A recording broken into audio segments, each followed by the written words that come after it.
Cikal Bincang-Bincang Live at Cikal. Cikal Bincang-Bincang Live at Cikal adalah segmen terbaru dari Cikal Bincang-Bincang Podcast, di mana kita mengundang Cikal team member, baik itu guru maupun staff, untuk berbagi praktik baik selama di sekolah Cikal. Hari ini saya, Amil Yahya, Librarian Sekolah Cikal Surabaya, akan memandu episode kali ini.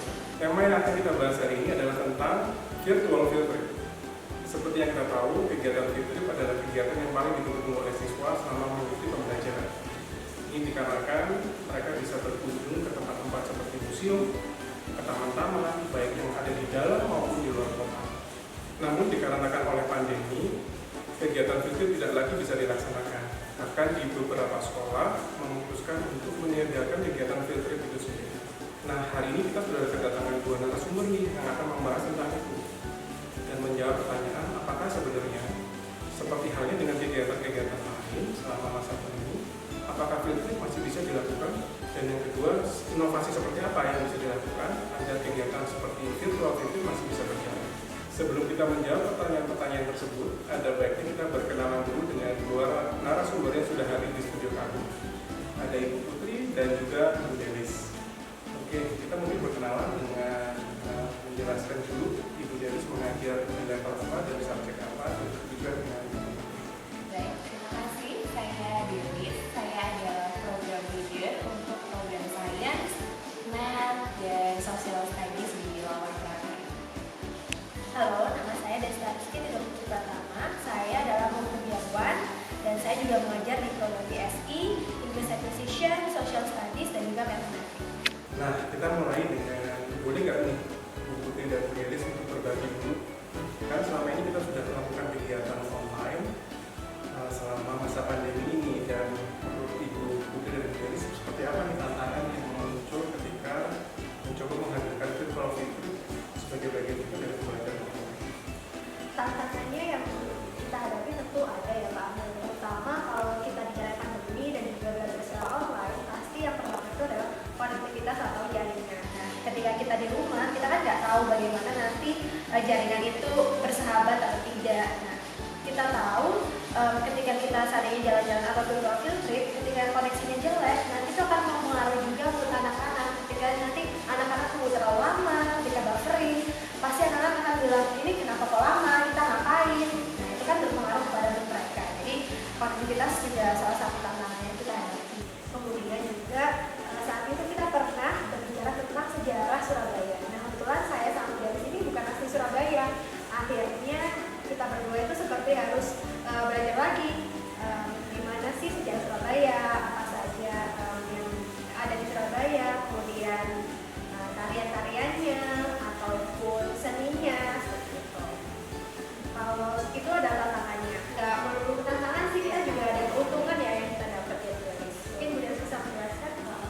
Jadi selama kita virtual field trip beberapa kali, awalnya ya kendala-kendala itu yang kita hadapi. Tapi seiring berjalannya waktu ternyata banyak banget keuntungan yang ada kita ngadain field trip ini. Yang pertama itu adalah kita jadi lebih fleksibel tentang waktu dan juga materi. Dan kalau waktu offline itu kita kan harus meluangkan waktu seharian penuh untuk mengunjungi suatu tempat atau beberapa tempat untuk belajar sesuatu dari tempat tersebut. Tapi sekarang setelah kita online, kita bisa pergi ke beberapa tempat dan dalam satu waktu. Jadi sejam kita bisa ke 4 tempat atau 3 tempat sekaligus ya, dan belajar banyak hal di situ. Kemudian dari segi materi, ketika kita offline, materi yang kita inginkan itu kadang nggak ada di satu tempat, jadi kita harus mengunjungi beberapa tempat, jadi itu juga memakan waktu yang banyak. Sedangkan sekarang ini kita online, itu kita lebih enak aja, fleksibel banget, materi apa sih yang kita inginkan, kita tinggal cari source-nya dan langsung kita tampilkan di virtual field trip. Makin tepat Iya, benar-benar, karena banyak banget yang bisa kita eksplor ya untuk materinya gitu. Dan selanjutnya adalah kita bisa mengunjungi tempat-tempat yang ketika offline kita tuh nggak bisa kunjungin. Kayak misalkan kita mau ke pantai, misalkan kita mau ke bawah laut, atau kita mau keluar negeri nih. Nah, dengan virtual field trip ini kita bisa mengunjungi tempat-tempat yang dulunya mungkin tidak mungkin kita hadirkan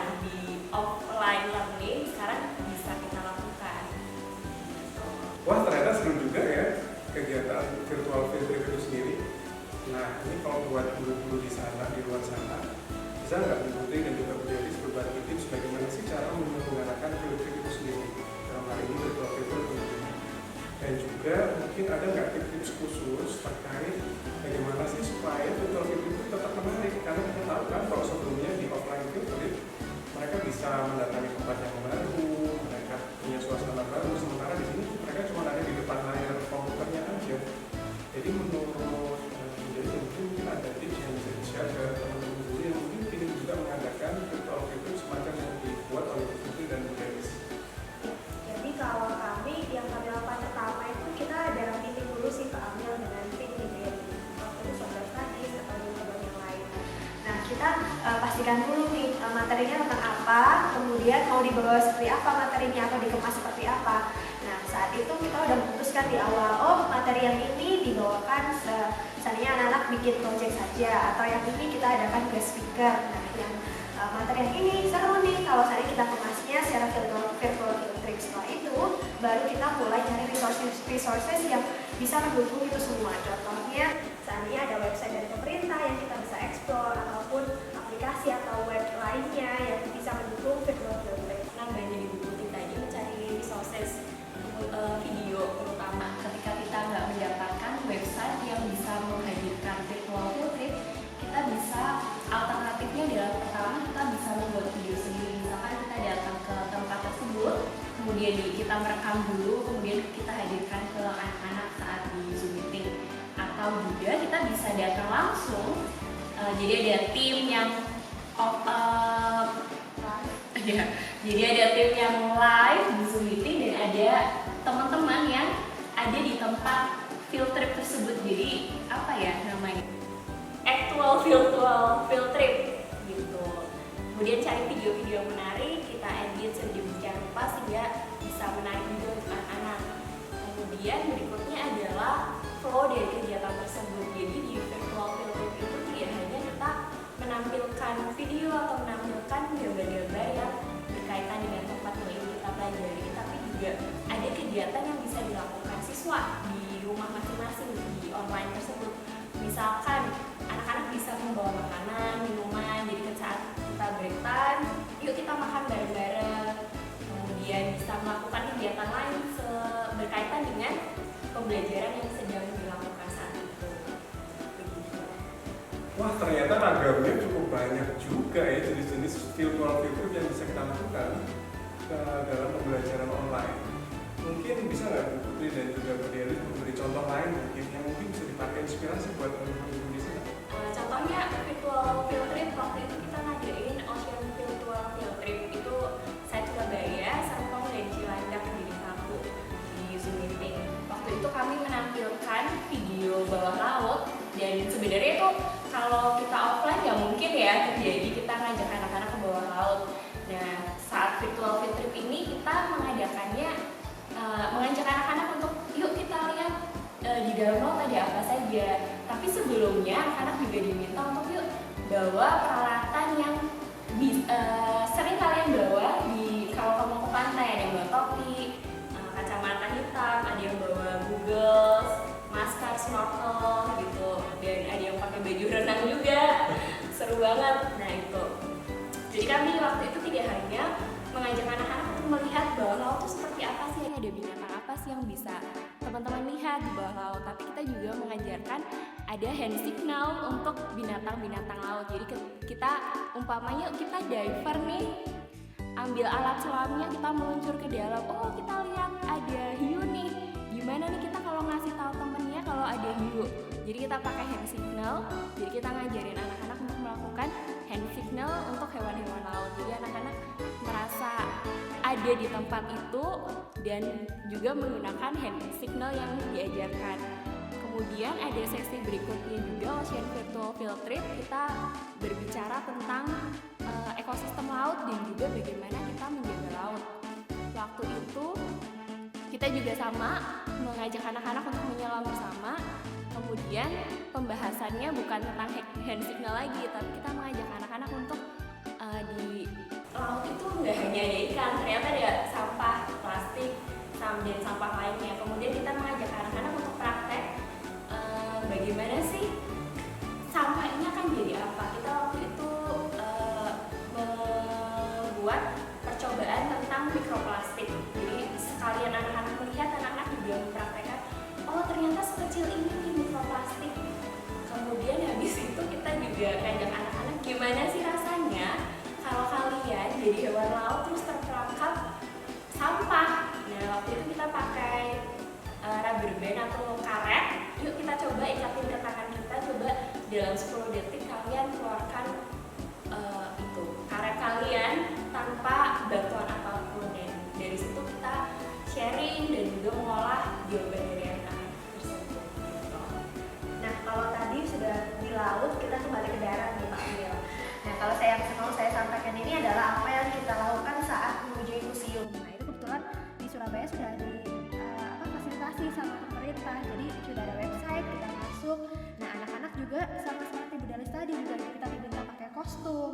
Saat itu saya field trip ke museum, kira-kira pakai kostum kayak gimana. Terus kan panas di Surabaya juga, tetap bawa topi, jangan lupa bawa snack, jangan lupa bawa minum juga. Nah, ketika kita sudah sampai, kita juga keliling-keliling dalam museum itu kan. Kemudian ada waktunya juga break, mereka bisa makan snacknya, kita ngobrol-ngobrol lagi. Selain mereka menggunakan kostum, kita juga mengajak mereka untuk menggunakan virtual background yang sesuai. Contohnya sebelum mulai nih kita kan berkumpul di Cikal, nah, kita pakai virtual background Cikal. Kemudian kita ceritanya naik bis nih kita guys, kemudian kita ganti nih, kita set backgroundnya di dalam bis, lalu ke museum ini juga. Jadi flow-nya memang seperti yang disampaikan dari di awal, kita atur supaya mereka benar-benar merasakan, oh kita ini lagi field trip loh, meskipun juga di depan layar aja, kayak gitu sih Pak Ambil. Kemudian selain itu pernah juga kita membahas tentang makanan tradisional.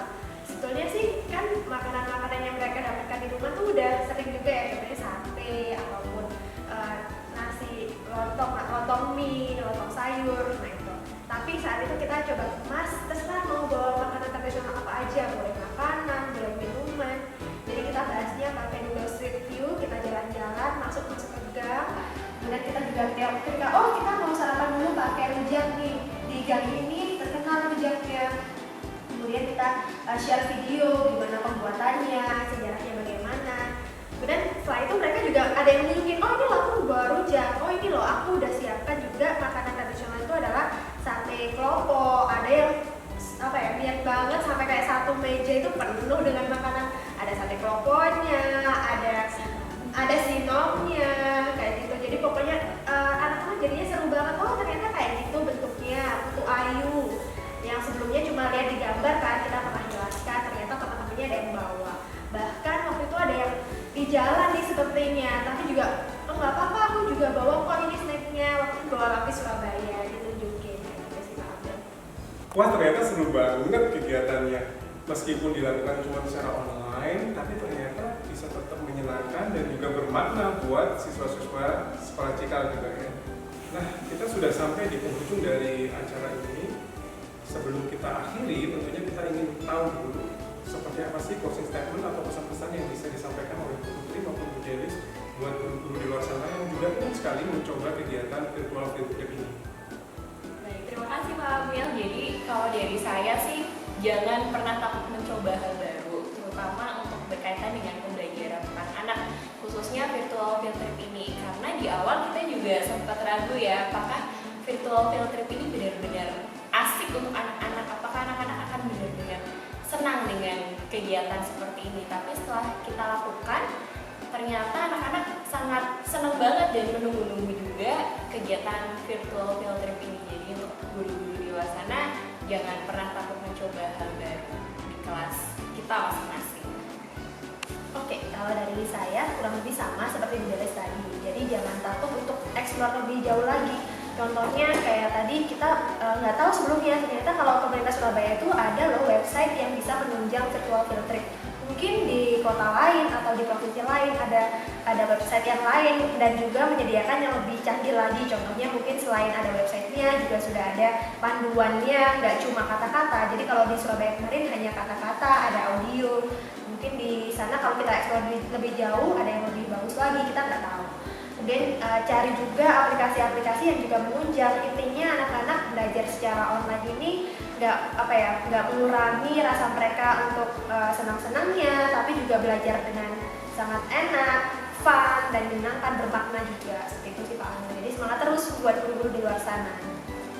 Terima kasih Bu Putri dan juga Bu Delis sudah berbagi praktik baik di sini. Dan semoga apapun yang kita sharing hari ini bisa menjadi inspirasi bukan hanya untuk murid tapi juga untuk guru-guru di sekolah Cikal maupun di sekolah yang lain. Oke, yang terakhir kami juga ingin mengucapkan terima kasih buat teman-teman yang sudah menonton podcast Cikal Bincang-Bincang Live Cikal kali ini. Kalau ada usul-usul atau topik-topik menarik yang ingin dibicarakan di Cikal Bincang-Bincang Live Cikal, teman-teman bisa langsung DM di Instagram @sekolahcikal atau @rumahmaincikal dan juga @live@cikal. Sampai bertemu kembali di Cikal Bincang-Bincang Live Cikal podcast berikutnya. Bye!